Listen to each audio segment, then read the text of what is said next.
थी। ऐसा होता था मेरी मैया? बोलिए, आधुनिक युग में कौन करता है? बताइए, ऐसा कोई करता? हाथ उठावे, बताइए। आज के समय में देखिए, अगर पति थाली में अगर एक रोटी छोड़ देवे, थोड़ा चावल छोड़ देवे, दाल छोड़ देवे, पत्नी नहीं खाएगी, नहीं खाएंगे ना, ना इसे नहीं खाएंगे, ला करके गौ को खिला दिया जाता है, क्योंकि झूठा हो गया है। ऐसा काम न करें। पति का छोड़ा हुआ प्रसाद जो होता है वो पत्नी को लेना चाहिए, क्योंकि उससे पत्नी का सुहाग हमेशा बना रहता है और उसको रोग कभी नहीं लगता। एक गुण को अपनाइए, यही गुण श्रीमद् भागवत कथा यही तो आपको बतलाता है, ये दास आपको सिखाता है कि ऐसे कर्म को कीजिए जिससे कि आप पति और पत्नी के बीच में जो रिश्ते बिखर जाते हैं, अगर पति की थाली का भोजन जो माताएं सेवन नहीं करती, उसमें क्या है? पति पत्नी में प्रेम नहीं होता है ना, प्रेम नहीं होता, वो प्रेम बिखर जाता है, वो टूट जाता है, टूट जाता है। और आज से जो भी माताएं अगर सुन रही हैं तो अपने पति का झूठा हुआ कुछ भी देवे, लेकिन उसमें से थोड़ा रख लेवे। पहले की माताएं ऐसे करती थी और उनको जताती थी, कच्चे घर में होकर के इशारा करती थी क्या कि घर पे कोई नहीं है। आधुनिक युग में अगर कोई मेहमान भी आवे तो आप डायरेक्ट घर में बरामदे में कमरे में बैठा दी जाती है, उसको जलपान कराया जाता है, उसको बिठाया जाता है, उसको खिलाया जाता है। यही तो संस्कार बिगड़ गया है, जो आपके सास ससुर जो नहीं किए आधुनिक युग में वैसे कार्य प्रगति पे हो रहा है, वही तो कलयुग का सत्यानाश है मेरी मैया। पति और पत्नी में बिखरापन क्यों है? क्यों पैदा हो जाता है? पति को पता नहीं रहता कि कौन आया कौन गया, आप किसको बैठा के खाना खिलाए, किसको बैठा के आप जल पिलावे, ये पता नहीं रहता। पति तो काम पे है। जब ये बातें बाद में पता चलता है तो पति देव जब नाराज होते हैं, रुष्ट होते हैं, तो प्रेम टूट जाता है। तो कोई भी कार्य ऐसा न करे कि किसी पति और पत्नी के बीच में रिश्ते बिखरे, उसे जोड़ करके रखा जाए। तो सब लोग अपने अपने पति देव का प्रसाद ग्रहण करेंगे ना? जोर से बोलिए, करेंगे ना? अब वही राजा परीक्षित जब देखने के बाद जब उन्होंने बोला कि भाई तुम कौन हो? उन्होंने बोला मैं तो कलयुग हूँ। कलयुग का जब से आगमन हुआ तब से बदलाव शुरू हो गया। उसमें पहनावे में बदलाव देखिए, ये आपके संस्कार, आपके धर्म, आपके गुण, आपके व्यवहार, इस सब में बदलाव आ गया कलयुग के आगमन में। क्योंकि कलयुग क्या है? ये लास्ट चरण है।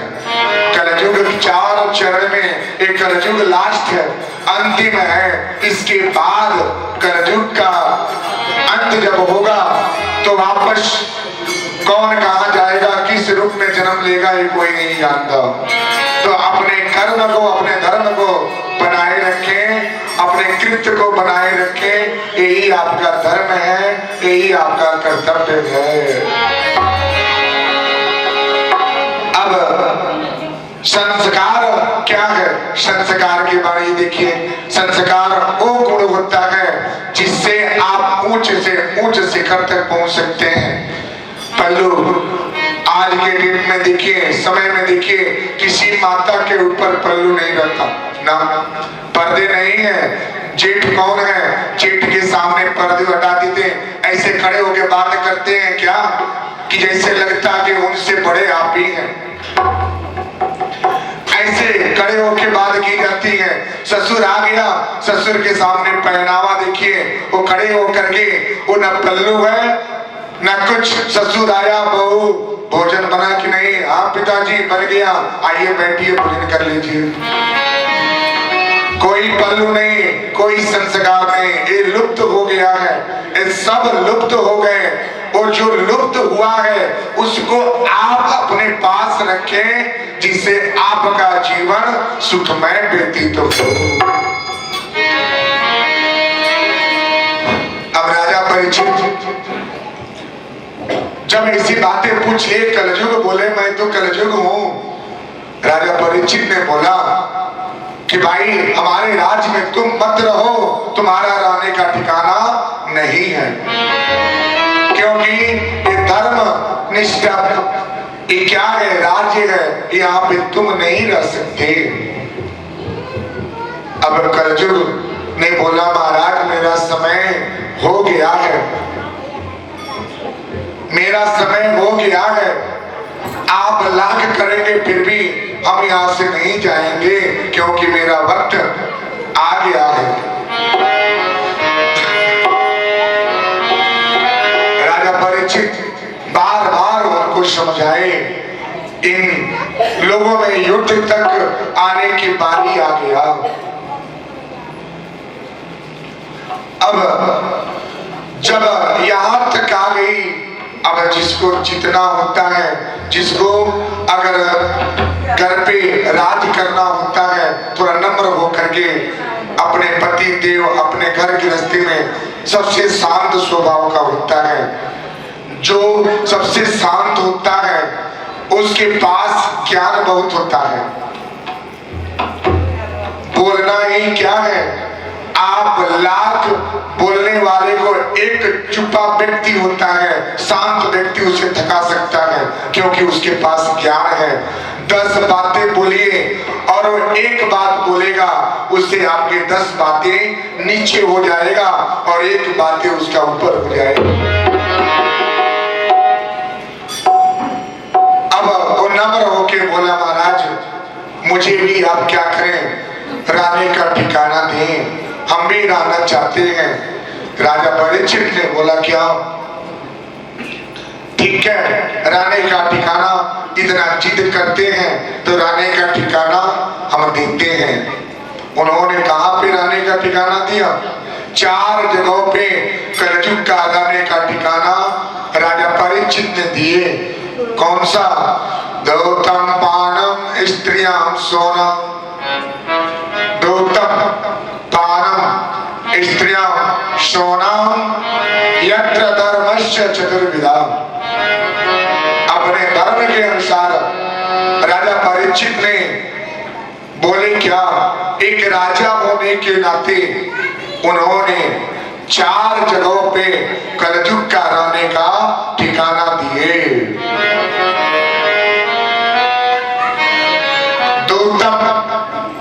दुर्दम माने क्या होता है? पत्ता, ताश खेलना, जुआ। किसके किसके पति देव जुआ खेलते हैं बताइए? जुआ, जुआ, पत्ता खेलना, ताश। राजा परीक्षित ने दुर्दम जुए के अड्डे पे कलयुग का रहने का ठिकाना दिए। उसके बाद जुआ ये क्या है? जो भी जिसके पति देव अगर जुआ खेलते हैं उनको आप रोकिए, ये आपके हाथ में है, इनको रोकना आपके हाथ में है। क्योंकि जुआ क्या है? अगर जुआ के वास्ते ही महाभारत हुआ, जुआ के वास्ते ही द्रौपदी का चीरहरण हुआ और जुआ के वास्ते ही कौरवों का अंत हुआ। जुआ नहीं होता तो द्रौपदी का चीरहरण नहीं होता। ये जुआ क्या है? नाश नहीं, सत्यानाश है। अच्छे से अच्छे घर गृहस्थी को तोड़ देता है। 10 रुपया आपके पास एक साग खरीदने के लिए पैसे नहीं है, लेकिन जुआ पे, जुए के अड्डे पे जाइए तो 10 रुपया नहीं 1000 रुपया लग जाता है।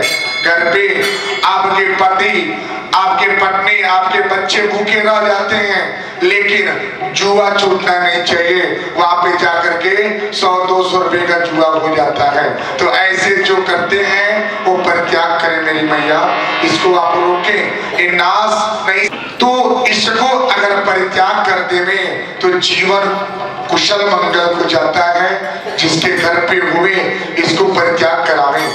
ऐसे ही एक भक्त आया और भक्त आकर के बोला, महाराज जी ये बताइए कि हम तो छोटा सा एक ब्रांड लेते हैं, लेकिन आप कौन सा ब्रांड लेते हैं? प्रश्न कर दिया हमसे। मैंने बोला कि हम तो वो ब्रांड लेते हैं जो कभी उसका नशा उतरता नहीं है। वो बोला, ऐसी कौन सी ब्रांड है, ऐसी कौन सी ब्रांड है जिसका नशा नहीं उतरता? तो मैंने बोला कि मेरे पास वो ब्रांड है, तुम जो लेते हो वो 2-4 घंटे, 6 घंटे, 12 घंटे में उतर जाएगा, लेकिन मेरे पास जो ब्रांड है वो कभी नहीं उतरेगा। वो बोला, कौन सी ऐसी नशा है? मैं कि इसी तरह हमें स्थान प्राप्त हो, एक उंगली पकड़े तो हम यहां तक पहुंच ही जाएंगे। अब राजा परीक्षित का करके चले आए और उनके मन में विचार आया क्या कि हमारे पूर्वज क्या रखे हैं, कितना जता के रखे हैं, थोड़ा देखें। वो चले जाते हैं और जा करके जब एक बॉक्स को खोलते हैं, एक पेटी खोला जाता है, उसमें एक सुंदर सा मुकुट, सोने का मुकुट राजा परीक्षित को पसंद आता है। कलयुग का बसेरा तो मुकुट में, सोने में हो ही गया था। अब वही मुकुट राजा परीक्षित जब धारण करते हैं, कलयुग उनके मस्तिष्क में सवार हो जाता है। उनके मस्तिष्क में, उनके जो दिमाग होता है, मस्तिष्क को भ्रमित कर देता है। जो राजा परीक्षित एक जीव की हत्या नहीं किए, एक जीव हत्या नहीं किए, एक चींटी तक नहीं मारे, उस दिन राजा परीक्षित ने जा करके वन में शिकार किए और अनेकों जीव की हत्या कर दिए। सोचिएगा, कलयुग का प्रभाव ऐसा ही होता है। राजा परीक्षित और जा करके अनेकों जीव की हत्या किए। होने के बाद अब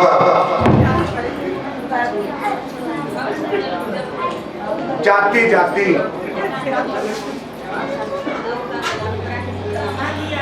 जाते राजा परीक्षित अब वहां पहुंचते हैं जहां पे शम्मिक ऋषि का आश्रम होता है। राजा परीक्षित वहां पे पहुंचे और शम्मिक ऋषि के आश्रम के पास जाकर के उनसे बोला जाता है।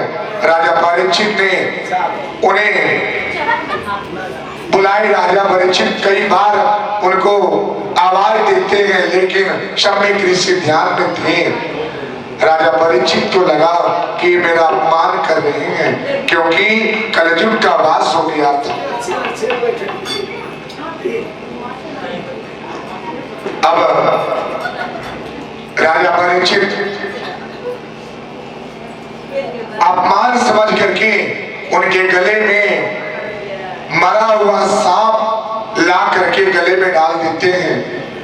शम्मिक ऋषि के पुत्र श्रृंगी ऋषि इस सारी दृश्य देखते हैं और आ करके राजा परीक्षित को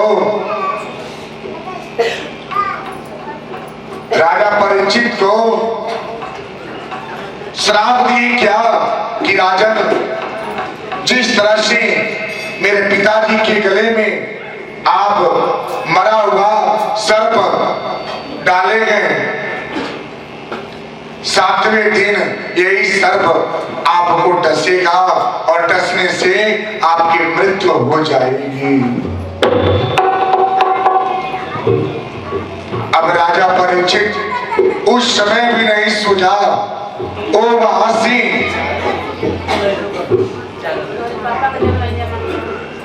ओ महासी आई और जैसे ही वो अपना मुकुट हम घबराए, मिले तो आप बताएं, कर लो सब भक्ति अब, कर लो सब भक्ति अब, कर लो सब भक्ति अब, कर लो सब भक्ति अब।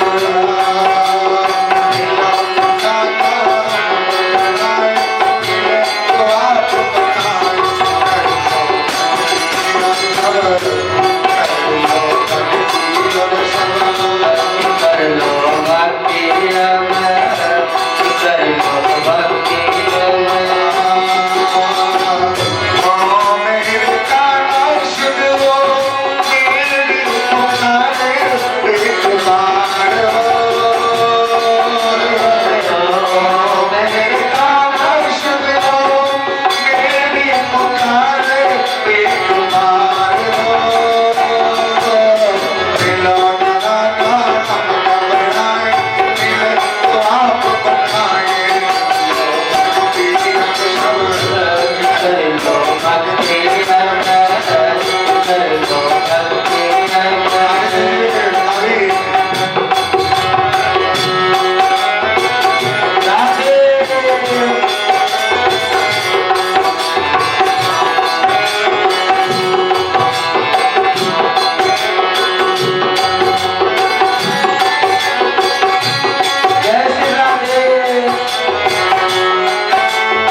सोच में पड़ गए।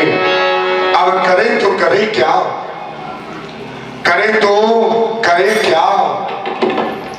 जैसे मुकुट निकालते हैं उनको सब याद आ गया कि मैं निहत्थे जीव की हत्या कर दिए, उस महात्मा को मैंने उनके गले में सर्प डाल दिए, ये मैंने क्या कर दिया। अभी सोच में पड़ जाते हैं। उनके दरबार में व्यास जी पुरोहित रहते हैं, जो उनके पुरोहित हैं, महाराज होते हैं। अब ये जा करके बोले हमें ऐसे ऐसे हमारे हाथों से पाप हो गया है, आप कोई ऐसा उपाय बताएं जैसे पापों की प्रायश्चित हो। लेकिन थोड़ा कठिनाई है, हमारा पुत्र जो है सुखदेव जी मुनि और नर्मदा नदी की तट पे एक आश्रम में रहते हैं। आप वहां पे जावें और अपनी सारी बात बतावें। अब राजा परीक्षित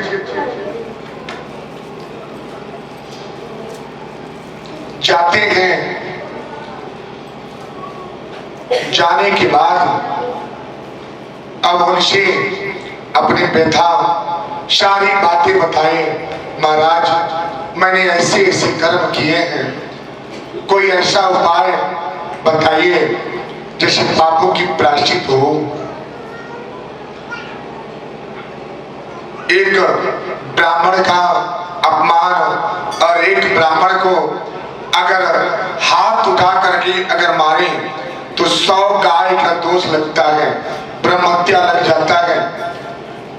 जैसे कि रामावतार में भगवान राम ने रावण को मार करके अपने पापों की प्रायश्चित द्वापर युग में कृष्ण भगवान के रूप में जन्मे और गौ की सेवा किए और ब्राह्मण की सेवा करके पापों की प्रायश्चित किए। अब राजा परीक्षित को भी वही दोष लगा। सोचिए भगवान हो करके उन्होंने कैसे सुदामा जी का सेवा किए, कैसे उनको सम्मान देते हैं, कैसे कृत्य करते हैं, गौ की सेवा करते हैं। उसके बाद अब राजा परीक्षित सीधा नर्मदा नदी के तट पे पहुंचे और सुखदेव जी मुनि के पास जाकर के उनके चरण में गिरे और बोले महाराज हमारे पापों से दूर कीजिए, मुझे पाप लग गया है, समय बहुत कम है। अब राजा परीक्षित सारी व्यथा बताए। सुखदेव जी बोले महाराज आप तो चक्रवर्ती सम्राट हैं, आपसे तो पाप हो नहीं सकता।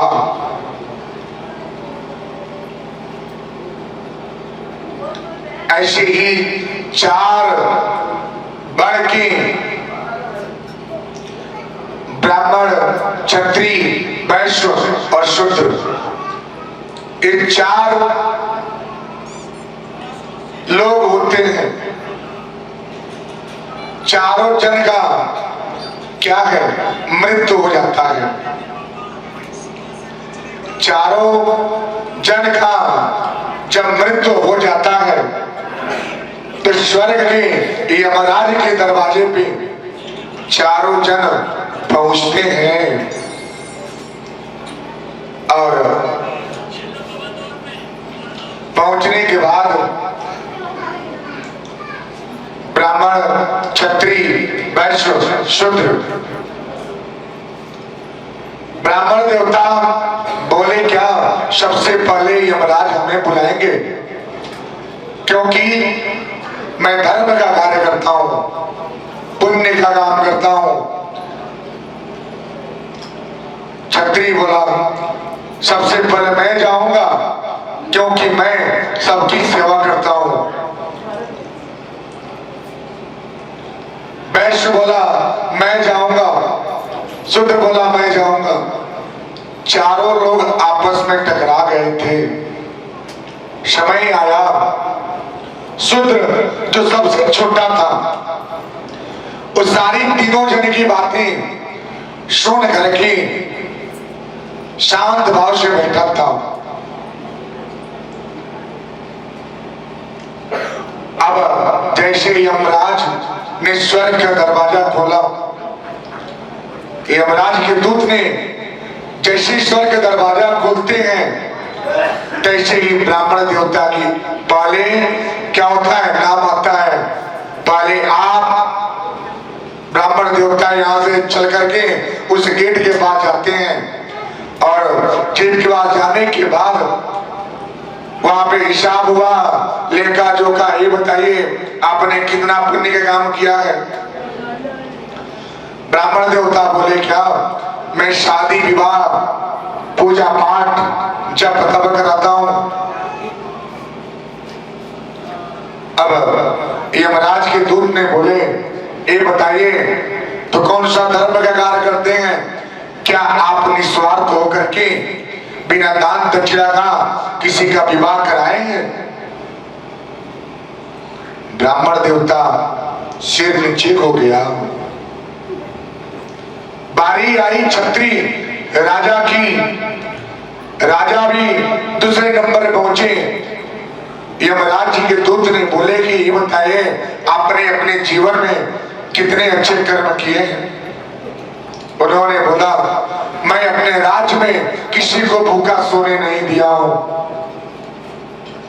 किसी को एक वक्त का एक समय उपवास किसी को नहीं रहने दिया हूं। यमराज के दूत बोले क्या, ये बताइए आप राजा हैं, राजा होने के वास्ते कितने व्यक्ति का आपने सिर काटा होगा, कितने जीव हत्या किए होंगे, तब जाके आपको राज सिंहासन मिला होगा। तो आपने धर्म के कार्य कौन सा किया, कौन सा धर्म का कार्य किए बताइए। तीसरे बारी आता है, बनिए की बारी आती है। बनिया अब वहां पर प्रवेश होता है, होने के बाद हिसाब हुआ कि तुमने जीवन में कितना पुण्य किया। उन्होंने बोला कि मैं सबको भूखे को भोजन कराया हूं, राशन देता हूं। यमराज जी के दूत बोले क्या, राशन तो देते हैं, उसमें मिलावट कितना करते हैं बताइए। मिला करके देते हैं, 2 रुपए का सामान 10 रुपए में देते हैं, तो कौन सा पुण्य का काम करते हैं। अब बनिया का भी सिर नीचे हो गया। बारी आई शूद्र की, एक छोटा, सबसे छोटा, जिस रूप में भगवान जी ने बराह का रूप लिया था। बराह रूप में भी भगवान जी पूजनीय हुए और अपने बराह रूप में पृथ्वी को रोका था। अब उस रूप में भगवान जी ने बराह रूप में आए, उस शूद्र का जब प्रवेश होता है, यमदूत ने उससे हिसाब पूछे कि आपने अपने जीवन में कितना पुण्य किया है। शूद्र ने बोला महाराज हमें कुछ याद नहीं है, हमने कोई पुण्य नहीं किया। यमदूत ने बोले याद करो, अपने करनी याद करो कि आपने जीवन में कभी पुण्य किया है। उस आत्मा ने याद किया और बोला महाराज मैंने एक पुण्य थोड़ा सा किया था, एक मैंने कर्तव्य किया था, वो याद आया है, मैं बता रहा हूं। उन्होंने बोला कि मैं एक घने जंगल में बैठा था और वहां पे एक कुतिया थी जिसके उसके 4 पुत्र थे और वो कहीं दूर से आ रहे थे और हमारे पास आकर के वो जोर जोर से भूखने लगी, चिल्लाने लगी। हमने अपने आगे का आहार उस कुटिया को दे दिया। ये मैंने पुण्य का कार्य किया है, यही मैंने पुण्य किया, ये दूसरा कोई पुण्य नहीं किए हैं। अब यही कार्य जब उन्होंने बताया तो यमराज के दूत ने बोला कि सबसे पहले तुम्हारी एंट्री होगी, सबसे पहले तुम्हारा प्रवेश होगा, क्योंकि तुमने अपने न खाके अपने एक अनबोलते जीव को भोजन प्रदान किया है, आपने धर्म की कार्य किया है, इसलिए आपको स्वर्ग मिलता है। अब उस शूद्र को स्वर्ग की गति की प्राप्त हुई और तीनों जन को बैतरणी नदी में डाला गया।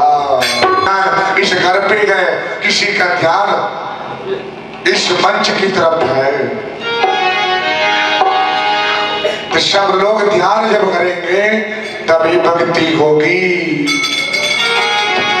मिलती है जिंदगी में, मिलती है जिंदगी में भक्ति कभी कभी, मिलती है जिंदगी में भक्ति कभी कभी, मिलती है जिंदगी में भक्ति कभी कभी, मिलती है जिंदगी में